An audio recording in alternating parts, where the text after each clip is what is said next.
यीशु मसीह के नाम से आप सब शुभ संदेश भी दर्शकों को फिर से मैं स्वागत करती हूँ। धन्यवाद करती हूँ परमेश्वर ने हम सबको एक और मौका दिया कि यीशु मसीह के चरणों में बैठ के कुछ समय पवित्र शास्त्र बाइबल से हम सीख सके, समझ सके, अमल कर सके और उनकी आशीषों की हम वारिस बन सके।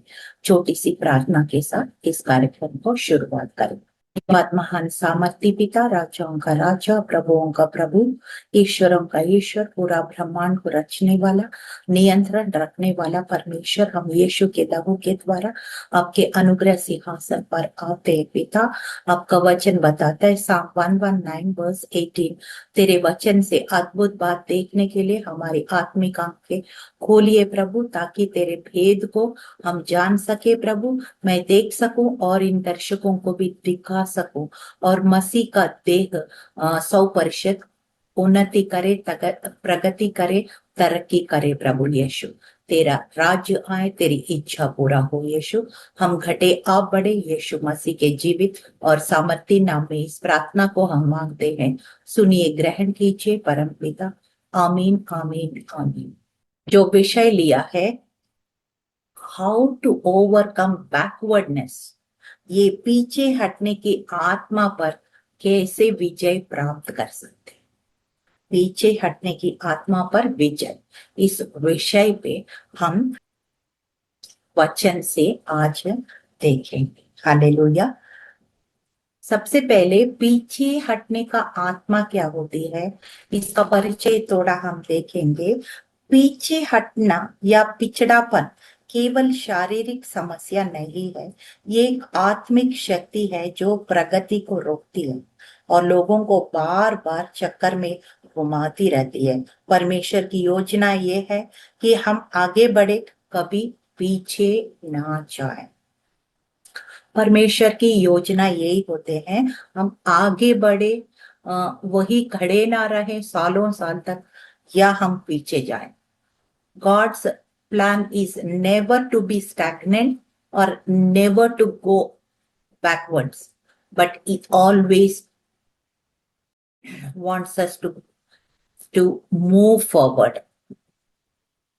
दूसरा कोरिन्थियों मेरे ख्याल से 3 और 17-18 में ऐसे लिखा है कि he wants us to move from glory to glory, into his image, into his stature, उनके स्वरूप और उन समानता में अंश अंश करके हम महिमा से महिमा, महिमा से faith to faith, victory to victory, ऐसे इसी तरह से अंश अंश करके हम उनके जैसे बनते चले जाना, ये परमेश्वर की इच्छा है।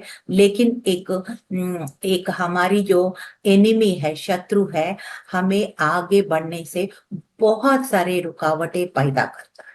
उसी बारे में आज हम थोड़ा सा देखेंगे और वचन से देखेंगे और किस प्रकार से उस रुकावटें के ऊपर जय पाना है वो भी हम देखेंगे।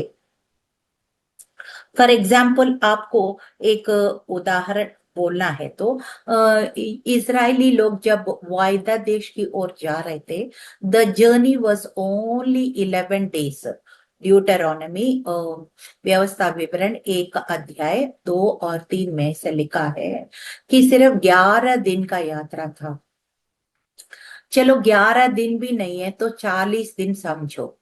परमेश्वर ने उनकी कुड़कुड़ाहट, उनकी बुड़बुड़ाना, उनका नेगेटिव माइंडसेट रखना, उनके रेबिलियन, उनका विद्रोह, उनका अनाज्ञाकारिता, ये सारे बहुत सारे बातें जो परमेश्वर का क्रोध का कारण बन गया, और उनकी जर्नी, उनकी यात्रा जो 40 दिन का 40 साल बन गया। यानी कि एक दिन का यात्रा 1 साल बना दिया परमेश्वर। और इतना समय के बाद भी उनकी जो जनरेशन जिसने शुरुआत किया वो सब यात्रा में मर गए, सिर्फ उनके बच्चे जो वायदा देश में पहुंच गया। और उस जनरेशन में भी सिर्फ 2 लोग हैं जो प्रॉमिस लैंड को देख पाया। वो कौन है? जोशुआ और कालेब। सो बाइबल कभी किसी का गलती छुपाता नहीं है। Always Bible exposes the mistakes of the people so that we avoid those things. हमें वो गलतियां भी दिखाई देता है बाइबल में, ताकि हम उन गलतियों को अवॉइड करें, उन खूबियों को अपनाएं। ऑलवेज इट्स लाइक, कैसे बोलो, एक जब हम मांस खाते हैं तो हड्डी अलग कर देते हैं, मांस खाते हैं ना, ऐसे ही बाइबल में जो गलतियां हैं हमको नहीं करना है, जो खूबियां हैं उनको हम अनुकरण करना है। This is how we have to live our Christian life. एक वचन मैं पढ़ती हूँ, व्यवस्था विवरण 1 अध्याय 6 से 8 तक इस प्रकार से यहोवा परमेश्वर इस्राएलियों से कह रहे हैं। हमारा परमेश्वर यहोवा ने हमसे होरेब में कहा, तुम लोग इस पहाड़ पर बहुत दिनों तक ठहरे रहे हो, अब उठो और यात्रा करो और अमोरी के पहाड़ों में जाओ। आसपास के सब स्थानों में जो तराई पहाड़, निचले देश है, दक्षिण समुंदर का किनारा, कनानी देश और लेबनान में है, यहाँ तक कि बड़े फरात नदी तक पहुंचो। देखो मैं ये देश तुम्हारे आगे कर दिया है, उसमें जाकर उस देश को अधिकार कर लो, जिस देश में यहोवा ने तुम्हारे पितरों को यानी कि अब्राहम, इसहाक और याकूब से शपथ खाकर उन्हें और उनके वंश को देने का प्रतिज्ञा किया है। यानी कि God said you have waited here very long, बहुत समय तक आप इस पहाड़ के चक्कर ही घूमे जा रहे हो। अब यहां से निकलकर तुम आगे की ओर जाओ और जिस प्रतिज्ञा मैंने अब्राहम, इसहाक और याकूब को मैंने किया है, उन वो सब प्रतिज्ञाओं को अपना लो, उस देश को अपना लो, ये सारे प्रतिज्ञा को अपना लो, और तेरे लिए और तेरे वंश के लिए है। हालेलुया। और फिर सबसे पहले हम इस पीछे हटने का आत्मा को समझना है। कैसे इसका समझने का क्या है? ये आत्मिक शक्ति है, ये ठहराव, देरी और गिरावट लाती है, चाहे व्यक्ति कितना भी परिश्रम करे। इसका ये है कि मैं ऑलरेडी बता चुकी हूँ किस तरह से इजरायली लोग जो 40 दिन का है 40 साल घूमते रहे, और फिर आखिर में सिर्फ वायदा देश को उस जनरेशन देख पाया मगर पहुंच नहीं पाया। और हम अभी देखते हैं जो गलतियां हमारे पूर्वजों ने किया है वो हमको नहीं करना है। या न्याय किताब 6 अध्याय में ऐसा लिखा है, वर्सेस 1 to 6 में ऐसा लिखा है, तब इस्राएलियों ने यहोवा की दृष्टि में बुरा किया और यहोवा ने उन्हें मिद्यानियों के हाथ 7 वर्ष तक कर दिया। मिद्यानी इस्राएलियों पर हावी रहे। मिद्यानियों के कारण इस्राएलियों को पहाड़ों में अपने लिए गुफाएं, गढ़ और गढ़ वाली स्थान बना लिया। और जब इस्राएली बोते थे तब मिद्यानी अमले की पूर्व के लोग उनके विरुद्ध चढ़ाई करके उन पर चढ़ आते और उनके सामने पड़कर देश की उपज को गाजा तक बिगाड़ डालते, और इस्राएल में ना तो खाने को कुछ छोड़ते, ना भेड़ बकरियों को कुछ छोड़ते, ना बैल ना गधे, क्योंकि वो अपने मेवसियों और डेरे समेत आते और टिड्डियों की नाय बहुत होते थे, उनके और उनके ऊंटे की कोई गिनती ना थी, और वे देश को उजाड़ने को उसमें आ पड़ते थे। इस प्रकार मिद्यानों के कारण इज़राइल अत्यंत दरिद्र हो गया और इज़राइलियों ने यहोवा को पुकारा। So when people rebel and become disobedient, then God's hand, he will take off his hand. उनके अपना हाथ छोड़ देते हैं। जब अपना हाथ छोड़ देते हैं जो शत्रु हमला हो जाता है। ये इजरायली लोग, जैसे जोशुआ का मौत हो चुका है और थोड़ा समय ये लोग टिक रहे थे और उसके बाद सब कुछ भूल के अपना मन मर्जी करने लगे, और फिर परमेश्वर को भी भूल गया, अपने अपनी ईश्वरों को लेके आया। और जो परमेश्वर की नजर में बुरा था वो ही करते चले आए। और फिर क्या हुआ, उसका नतीजा क्या हुआ, शत्रु उसके ऊपर हमला हो गया। इतना हमला हो गया कि इजरायली लोग डर के मारे अपने घर को भी छोड़ के गुफाओं में, पेड़ों के बीच में, कहाँ कहाँ ऐसे जगह बना के छुप जाना पड़ा अपनी जान बचाने के लिए। और ये लोग खेत में बीज बोते थे, और थोड़ा सा फसल हुआ वो लोग आके पूरा उठा के लेके चले जाते थे, या वहां जला के सत्यानाश करके चले जाते थे। इस प्रकार से 7 साल, और इतना गरीब हो गए इसराइल, खाने को भी नहीं मिला, उनका पशुओं के लिए भी कुछ नहीं मिला, उनके पास कुछ भी नहीं रहा, पूरा पूरी तरह से खाली हो गया। और वो इतना बुरी तरह से इसराइलियों को 7 साल तक हमला करता रहा। तब वो लोग परमेश्वर को याद किया और दोबारा से वो पुकारने लगा। So that is how you know, पिछड़ेपन का कारण ये होता है मेनी टाइम्स डिसोबीडियंस। डिसोबीडियंस, परमेश्वर का मर्जी हमें अच्छा नहीं लगता। जैसे एक बच्चा, माँ बाप बोलते हैं तो वो उनको बिल्कुल अच्छा नहीं लगता, वो अपना मन मर्जी करना चाहते हैं। आपको याद है जब यीशु मसीह चरवाह का समान तुलना करके दृष्टांत बताते थे, एक भेड़ क्या करते हैं, ये पूरा टाइम मेरे पीछे रहना, ये हर चीज ये मुझे सिखाना, इनको घुटन लगता है। वो बच्चा क्या करता है, चुपके से भीड़ से निकल के अपना मर्जी करते करते करते झाड़ियों में फंस गया, और वहां से मैं करके बुलाने लगा। फिर यीशु मसीह जो है वो 99 भेड़ को छोड़ के एक भटका हुआ भेड़ को ढूंढने जाता है, और उसको जब वापस ले आता है, पूरा सब लोग मिलके खुशी मनाते हैं। तो God wants us to follow his ways, but people never like it. Sometimes people are so rebellious and they go do their own way and get into trouble. योना ने इसका उदाहरण बताते हैं, योना 1 और 3 में लिखा, योना यहोवा के सम्मुख से तर्शीश भागने को उठकर याफा को गया, और तर्शीश जाने वाला एक जहाज पाया, उसने किराया देकर उसमें चढ़कर यहोवा के सम्मुख तर्शीश को जाने के लिए चढ़ा। वो नीचे गया, ये यानी कि योना को निनवे जाना था, और वहां पे 1.2 मिलियन लोग रहते थे, और वहां पे वो लोग पाप में गिरे हुए थे। ये भविष्य वक्ता था, उनको परमेश्वर का संदेश याद दिलाना था और उन्हें पश्चाताप करवाना था, और वो लोग बचने का कारण बनना था। पर ये सब योना को पसंद नहीं आया, इसलिए वो परमेश्वर से भागने के लिए दूसरी डायरेक्शन में टिकट खरीद के जहाज में चढ़कर और नीचे जाके सो गया, ऐसे लिखा है बाइबल में। So when you start disobeying God, you will move one step downward, backward, ऐसे होता है। और when you are obedient, you move one step forward, higher, one level higher, यही होता है। और यहाँ पे परमेश्वर अपना इच्छा को कैसे भी पूरा करेंगे, लेकिन बहुत दर्द के साथ उनको वापस आना पड़ा। योना का कहानी आप सबको पता है। इसी तरह से disobedience also will bring backwardness in your life।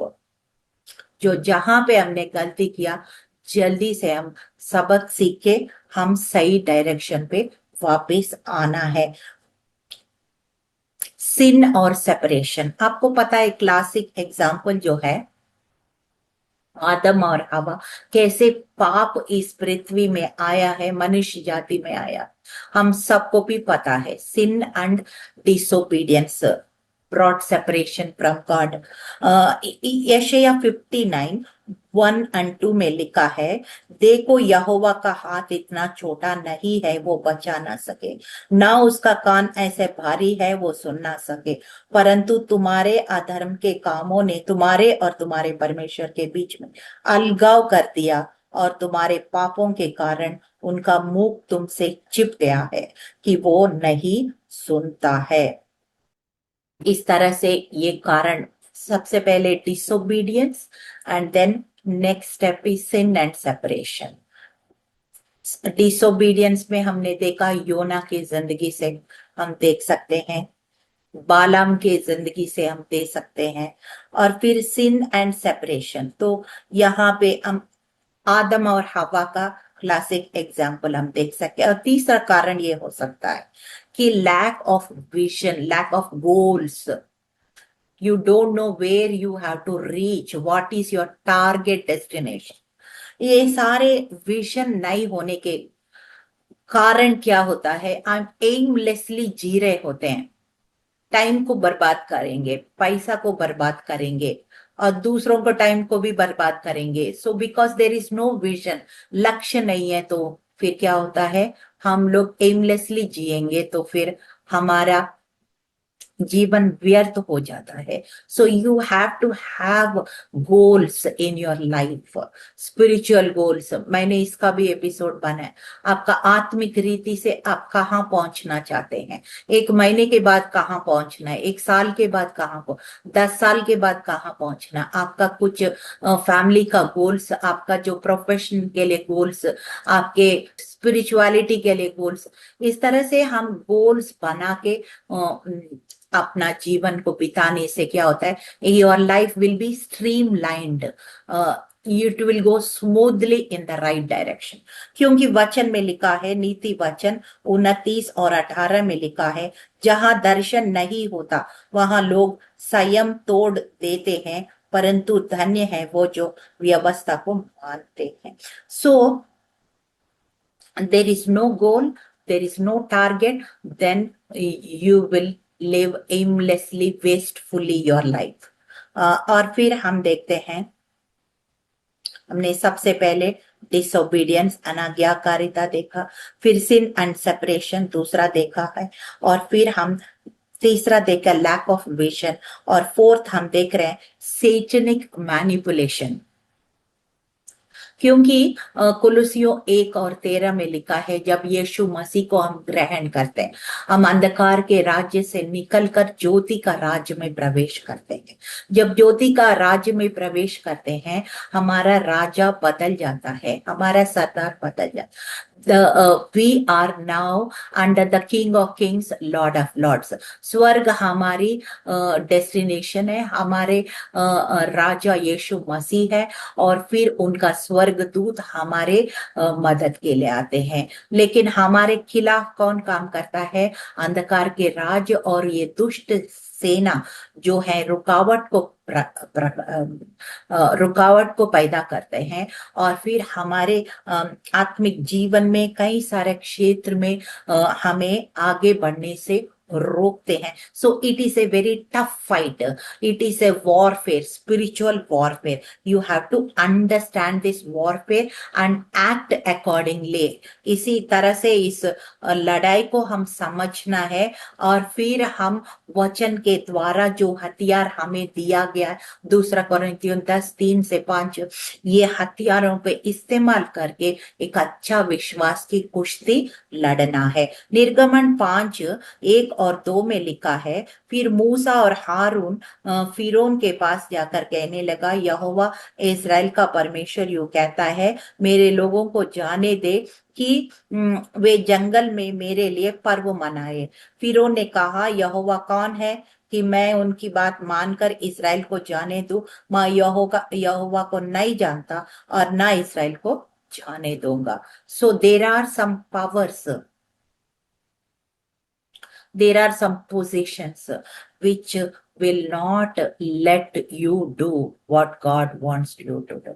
तो ये सारा इस तरह से, वो आपको पता है निर्गमन में आगे हम देखते हैं कितना ओ फेरो ने अपने आप हृदय को कठोर बनाया, कितना परमेश्वर ने उसके साथ उनके सेना के द्वारा लड़ाई करना पड़ा, 10 महामारी भेजा, फिर भी उसने आखिरी तक उसका पीछा ही करता रहा। और फिर उसके बाद नतीजा क्या हुआ, वो थोड़ा सा रुकावट डाल सकते हैं लेकिन प्रबल नहीं हो सकता है, क्योंकि हमारा परमेश्वर यहोवा नीसी है, हमारा जय का झंडा है। हालेलुया। और लास्ट में ये है फियर एंड डाउट। कई बार डर को इस्तेमाल करता है। शैतान हमारे डर को इस्तेमाल करता है, हमारे डाउट्स को भी इस्तेमाल करता है।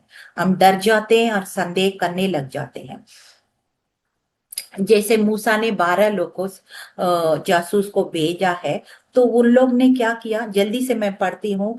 गिनती 13 का 31 से 23। परंतु जो मनुष्य उनके साथ गए थे उन्होंने कहा, हम उन लोगों पर चढ़ने का योग्य नहीं है, क्योंकि वो हमसे अधिक बलवंत है। उन्होंने जो देश देखा था उनका ये बुरा हाल इसराइलियों के बीच में फैलाया, जिस देश में होकर हम गुम आए हैं, वो देश की उसके रहने वाले लोग उसे खा जाते हैं। और जो लोग हमने वहां देखे वे सब बहुत बड़े कद के थे।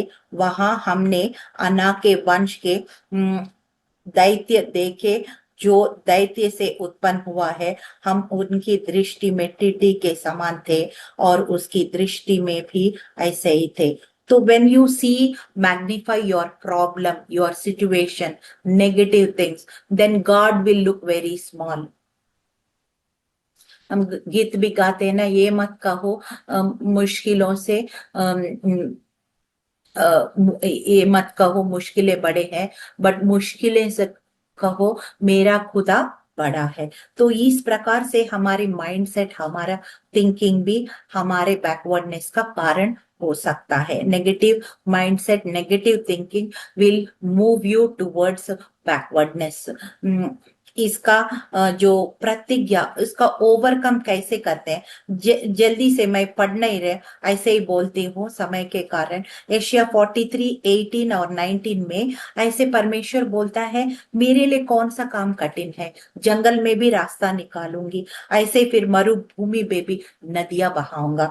तो ये इस तरह से परमेश्वर है। और पौलुस फिलिपियों 3 का 13 और 14 में कहता है, हमको हमेशा पुरानी बातें भूलते हुए उस निशानी की ओर दौड़ता चला जाना है। डिस्ट्रैक्ट नहीं होना है, भटकना नहीं, भरमाया नहीं जाना है, और फिर दौड़ते चला जाना है।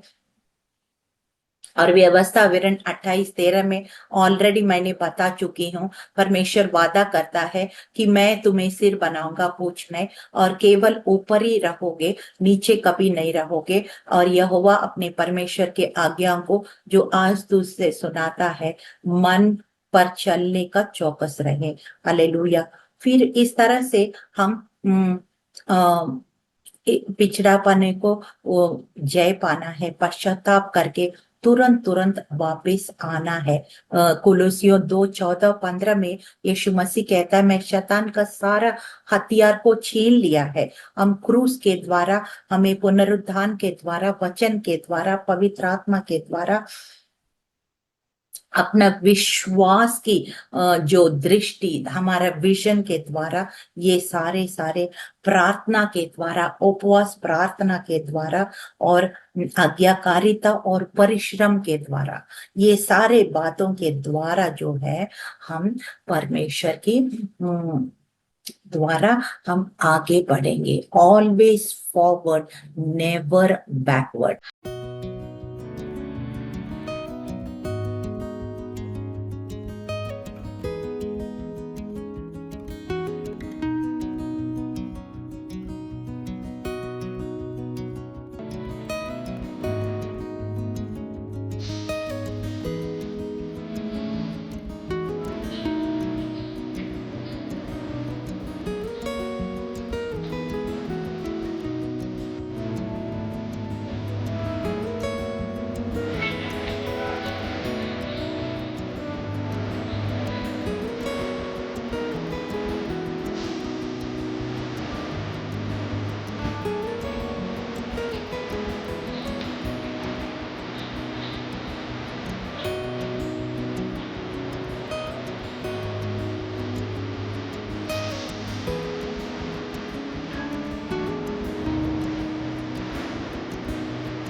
आज मैंने प्रार्थना के बदले कुछ विश्वास की घोषणाएँ आपके साथ मैं करना चाहती हूँ। आप दाहिने हाथ ऊपर करके ये विश्वास की घोषणाएँ हम करेंगे। मेरे जीवन के हर देरी का जंजीर यीशु के नाम से टूट जाए। मैं चक्कर नहीं लगाऊँगा, मैं अपने भाग्य में आगे बढ़ूँगा। यीशु के लहू से मैं हर ठहराव और पिछड़ेपन की वाचा रद्द करता हूँ। आज मैं महानता की ओर आगे बढ़ता हूँ। मैं सिर रहूँगा, पूंछ नहीं, ऊपर रहूँगा, नीचे कभी नहीं। मेरा मार्ग उजाला होता जाएगा, दिन दिन करके पूर्णता तक होता जाएगा।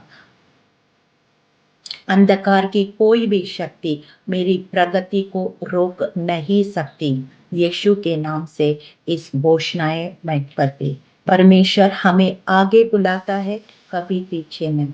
आज हर इस चीज से असहमति कर जो रोक रही है, प्रार्थना करे, आज्ञाकारी बने और परमेश्वर के नया कार्य में प्रवेश करें। यीशु मसीह के जीवित नाम में इस प्रार्थना को हम मांगते हैं और फिर हम प्रभु हर प्रकार के रुकावटें के ऊपर जय पाके हम निश्चय हम आगे की ओर बढ़ेंगे। Always forward, never backward. इन जीसस नेम, आमीन। प्रभु आप सबको आशीष दे। जय मसीह।